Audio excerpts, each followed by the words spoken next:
Hello everyone. आप सभी का स्वागत है अपने इस नए यूट्यूब चैनल यूपीएससी समग्र में। आज हम लोग बात करेंगे एक बहुत ही important and burning topic, one nation one election, एक राष्ट्र एक चुनाव पर। दोस्तों, हमारी कोशिश रहेगी कि इस टॉपिक की होलिस्टिक जानकारी आपको इस वीडियो में मिले। वीडियो स्टार्ट करने से पहले हमारे आपसे गुजारिश है कि लास्ट तक बने रहे, क्योंकि हमें आपको एक जरूरी सूचना देनी है। So without wasting any time, let us start. इस टॉपिक में हम लोग क्या क्या देखेंगे? सबसे पहले देखेंगे कि what is the latest update. ये टॉपिक इतना मुद्दा चर्चा में है क्यों? फिर देखेंगे कि what is the concept of one nation one election. After that historical background, then it's advantages and then challenges. फिर जो है सो रामनाथ कोविंद पैनल, एक बहुत ही इंपॉर्टेंट कमिटी बनाई गई थी under the leadership of Ramnath Kovind, our former president, और देखेंगे उनके क्या क्या सजेशंस थे। Then we'll talk about the global practices with respect to simultaneous elections. Now talking about the latest update, दोस्तों देखिए, अभी जो है सो रिसेंटली लोकसभा में 129वां कॉन्स्टिट्यूशन अमेंडमेंट बिल इंट्रोड्यूस किया गया है, and its aim is to empower election commission to conduct election for Lok Sabha and all state assemblies at the same time. Earlier the bill was approved by the Union Cabinet. आप लोग को पता होगा कि कोई bill संसद में आने से पहले उन्हें कैबिनेट के द्वारा अप्रूव किया जाता है। नाउ जानने की बात यह है कि what is the cabinet? Union cabinet, it is the group of the important ministries in the government of India. Now bill has to be proposed to be deliberated through the joint parliamentary committee. After its introduction in the Lok Sabha, इसके बाद bill जाएंगी joint parliamentary committee. Now JPC होता क्या है? It is the committee जिसके member both Lok Sabha as well as Rajya Sabha के होते हैं, और इनका काम होता है कि बिल को स्क्रूटनी करना, उन पर डिस्कशंस करना, and then they will have to submit one particular report to the parliament again with respect to the bill. अब जानेंगे कि what is the concept of one nation one election. It is also known as the simultaneous elections. It means to hold all the elections including that of the Lok Sabha, state elections and panchayat all at once. देखिए अभी क्या होता है, अभी देश में जो elections होती है at the three levels, that is union, state and local bodies, ये अलग समय पे होते हैं और अलग अलग टाइम होते हैं। इस वन नेशन वन इलेक्शन ये कहता है कि इन तीनों का इलेक्शन एक साथ हो, एक ही टाइम में हो। Now this initiative it will be conducted in 2 phase. इसका मतलब ये हुआ कि जो साइमल्टेनियस इलेक्शंस होंगे ये 2 फेज में कंडक्ट कराए जाएंगे, और इस जो पहला फेज होगा इसमें लोकसभा और स्टेट इलेक्शन कंडक्ट कराए जाएंगे एक साथ, और जो सेकंड फेज होगा वो with in 100 days of the first phase होगा, जिसमें कि लोकल बॉडीज के इलेक्शन कराए जाएंगे। अगर हम देखते हैं कि हिस्टोरिकल बैकग्राउंड क्या है, क्या साइमल्टेनियस इलेक्शन कॉन्सेप्ट जैसे पहली बार देश में आया या फिर इससे पहले भी हमारे देश में था, तो if you talk about the pre independence era, आजादी से पहले की अगर बात करें तो गवर्नमेंट ऑफ इंडिया एक्ट 1935 में ये कॉन्सेप्ट इनबिल्ट था। And if you talk about the post independence, आजादी के बाद जो 1952 टू 67 का ड्यूरेशन था, इस समय तक साइमल्टेनियस इलेक्शंस ही होते थे हमारे देश में, and that was a successful simultaneous elections.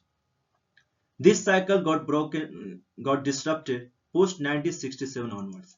क्या हुआ था कि 68-69 के दौरान कुछ state assemblies like that of the Haryana और केरला, इनका प्री मैच्योर डिसोल्यूशन हो गया था, जिसके कारण कि ये साइकिल ब्रेक हो गया, और फिर जो 1970 में जो लोकसभा वो भी अपना टर्म पूरा नहीं कर पाया था। अगर हम इसके फायदे देखना चाहेंगे तो दोस्तों कहा गया है कि this will be a landmark bill and it will change the election landscape of our country. तो इसका एडवांटेज ये है कि it will streamline governance and reduce policy paralysis. देखिए अभी क्या होता है कि अभी जो है सो रेगुलर इलेक्शंस के कारण जो है सो सरकार हमेशा इलेक्शन मोड में रहती है, और आप लोगों को पता होगा कि मॉडल कोड ऑफ कंडक्ट वो जो है सो इलेक्शन के दौरान लागू किया जाता है, जो कि इंपैक्ट करता है गवर्नेंस। तो if you talk about what is model code of conduct, it is the set of guidelines it is issued by the election commission of India for conduct of political parties and candidates during election. और अगर हम दूसरा फायदा देखेंगे तो it will result into the significant reduction in election expenditure. इसका मतलब ये हुआ कि जो अगर इलेक्शन एक साथ होंगे तो ओवरऑल कॉस्ट जो होते हैं इलेक्शन एक्सपेंडिचर वो कम हो जाएंगे। अगर आपको हम एक थोड़ा सा डेटा दूं तो 2019 लोकसभा इलेक्शन में जो एक्सपेंडिचर था इट वाज अराउंड 55,000 करोड़, जो कि 1998 के कंपेयर में काफी मतलब it was around 6 to 7 times more. Other advantage ये है कि it will result into the increased voter turnout. देखिए कहा यह गया है कि अगर साइमल्टेनियस इलेक्शंस होंगे तो क्योंकि इलेक्शंस हर 5 साल होंगे, इट विल एवरी 5 years, तो जो पीपल होंगे वो अधिक संख्या में वोट करने जाएंगे। और अगर 2024 का लोकसभा इलेक्शन की बात करें तो इसमें जो हमारा वोटर टर्नआउट था वो 65% के अराउंड था, which is considered at the moderate level of electoral participation. फायदे देखने के बाद ये जरूरी है कि हम इसके कुछ चैलेंजेस देखें कि इसका क्या लिमिटेशन है इसके इम्प्लीमेंटेशन में। तो पहला चैलेंज है संवैधानिक challenge, that is the it will require the amendments to articles such as 83(2) and 172(1). देखिए आर्टिकल 83 जो है सो ये लोकसभा के ड्यूरेशन को गवर्न करता है और आर्टिकल 172 ये स्टेट असेंबलीज के ड्यूरेशन को गवर्न करता है। तो since the simultaneous election will impact both of these, so it requires constitutional amendment. Other challenge is the potential threat to federalism. The critics says that due to simultaneous election, local issue will be overshadowed by the national agenda. और इसी context में जो Sarkaria commissioner बनाए गए थे to improve the relation between central and state, उन्होंने भी warn किया था warned against excessive centralization. Now other challenges is the political resistance and lack of consensus. So this is also considered one of the major challenges with respect to this issue. Now talking about what are the suggestions, जो Ramnath Kovind ji panel क्या क्या suggestions थे। तो इनका पहला suggestion था कि phased synchronisation, that is in 2 phases। इसका मतलब ये हुआ कि जो वन नेशन वन इलेक्शन होंगे ये 2 फेज में कंडक्ट कराए जाएंगे, जो कि मैं आपसे पहले डिस्कस कर चुका हूँ। एक बार आपको रिवीजन के लिए मैं बता दूं कि 2 फेज में जो पहला फेज होगा उसमें लोकसभा और स्टेट असेंबली के इलेक्शन कंडक्ट कराए जाएंगे, और जो सेकेंड फेज होंगे उसमें लोकल बॉडीज के इलेक्शन कंडक्ट कराए जाएंगे। Other suggestions is the legislative amendment to Article 324A and 325.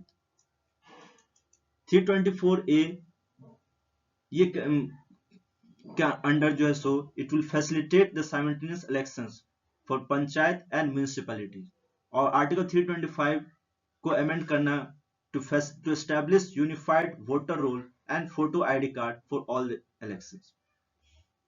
Other suggestions was the election in case of hung house or no confidence motion.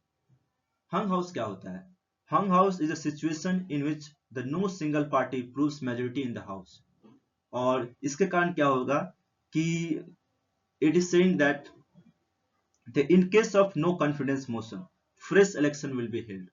And जो term होगा newly elected body का, उनका term होगा of the remaining period. इसका मतलब ये हुआ कि मान लीजिए कि अगर 2 साल के बाद लोकसभा या कोई स्टेट असेंबली वो डिसॉल्व हो जाता है, तो इलेक्शन के बाद जो नए बॉडी नए न्यूली इलेक्टेड बॉडी होंगे उनके ड्यूरेशन बाकी 3 साल ही होंगे, ताकि इलेक्शन साइकिल मेंटेन रह सके। Now if you talk about the global practices, क्या जो ये concept of one nation one election है, क्या ये दुनिया में और भी कहीं जगह है या फिर हमारे देश में पहली बार आया है? तो ऐसे में अगर बात करें तो एक जो साउथ अफ्रीका कंट्री है दोस्तों, यहाँ पे simultaneous election is already in practice and the voters cast ballots for both the national assembly and provincial legislature simultaneously. ठीक उसी प्रकार जो इंडोनेशिया कंट्री है, it has switched to one nation one election format in 2019। और अब last में जो हमें आपको एक इम्पोर्टेंट जानकारी देनी थी वो थी कि इस चैनल के बारे में। दोस्तों मैं बता दूं कि this channel has been newly created and it's purpose is to help you get quality content guidance and comprehensive information related to all aspects of UPSC, CSC and state PSC examination. The name of this channel is UPSC Samagr, and as the name suggests, Samagr means holistic and comprehensive.